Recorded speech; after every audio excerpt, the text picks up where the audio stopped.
What is up, gamers? It is Will777JP, and we are back with another review.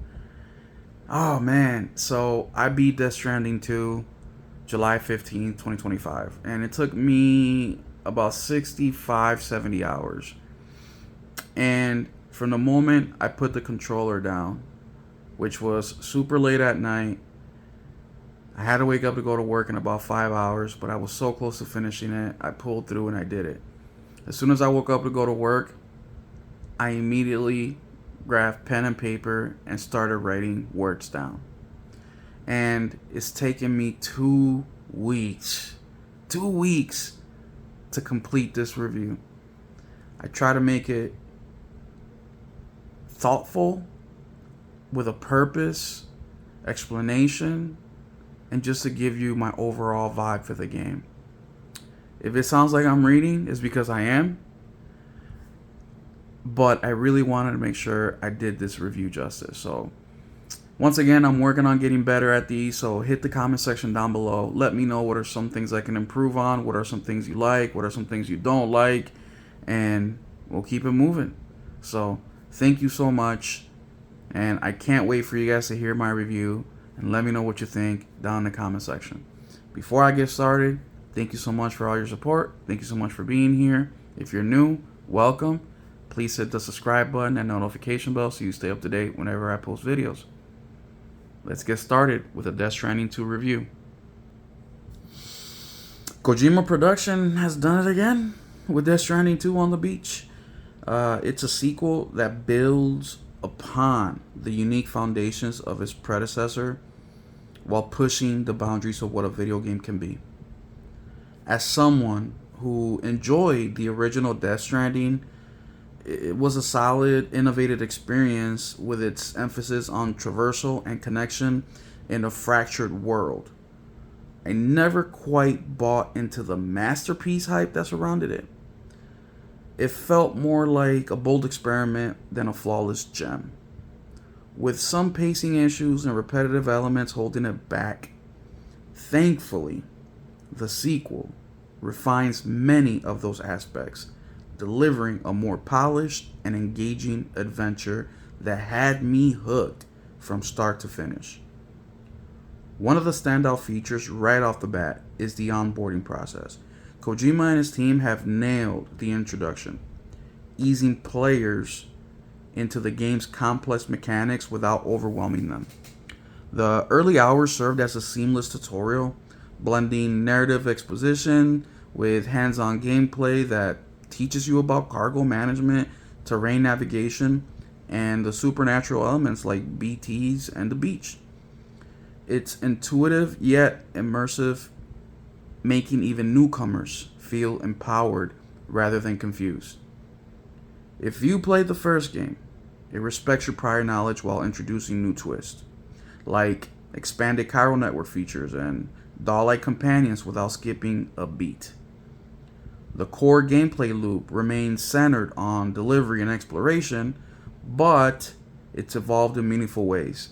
The world feels more alive and treacherous and dynamic. Weather systems, diverse biomes, from desolate beaches to urban ruins, and improved vehicle handling that makes traversing the landscape a joy. Combat has been overhauled too, incorporating more strategic options like non-lethal takedowns and environmental hazards, which tie in beautifully into the story's theme of life, death, and human connection. The narrative is Kojima at his finest. Philosophical, cinematic, and packed with memorable characters voiced by stars like Norman Reedus, Léa Seydoux, and new additions that bring fresh emotional depth. These multiplayer elements where players build shared infrastructures feel even more impactful, fostering a sense of global community in a solo experience. That said, while the game shines in many areas, there are a few things it could improve. The story, though compelling, can still drag in spots with lengthy cutscenes that might test the patience of action-oriented players. Some side missions feel a bit fetch questy, lacking the variety to keep them from becoming routine. Additionally, the inventory management system, while improved, could use more streamlined UI tweaks to reduce micromanagement during intense hikes. On the technical side, Death Stranding 2 performs exceptionally well on the PS5 Pro. Leveraging the console's enhanced GPU and ray tracing capabilities, it runs at a buttery smooth 60 frames per second in performance mode with a stunning 4K visuals. Or you can opt for a fidelity mode that pushes graphical details like volumetric fog and chiral crystals effects to breathtaking levels without noticeable dips. Load times are near instant, and the haptic feedbacks on the DualSense controller adds immersion to every step on uneven terrain or rain-slick path. It's a showcase title for the hardware.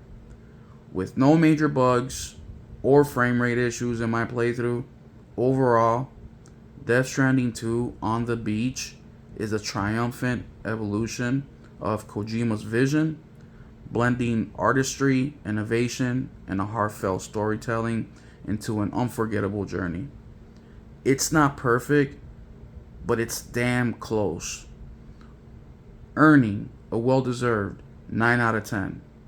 If you're a fan of thoughtful, genre-defying games, this is one beach worth washing up on.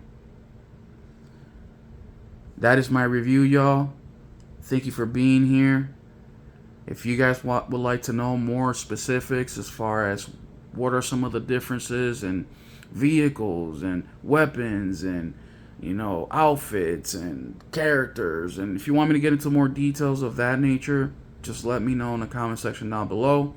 I have no problem with creating a part 2 to this review, and it's actually something that I thought about doing, but with this one I just wanted to give you what I was feeling, a little bit of the things I liked, a little bit of the things I didn't, a little bit of the specs. So there y'all have it, man. Short and sweet. I hope you like it. Let me know in the comment section down below what you think. And yes, go play Death Stranding 2. If you haven't played the first one, you don't have to. You can catch up with a YouTube video. But like I said in my review, if you did play the first one, Kojima respects that, and you'll be able to tell. But there y'all have it. Thank you so much for being here. We'll catch you in the next one. Keep it gaming.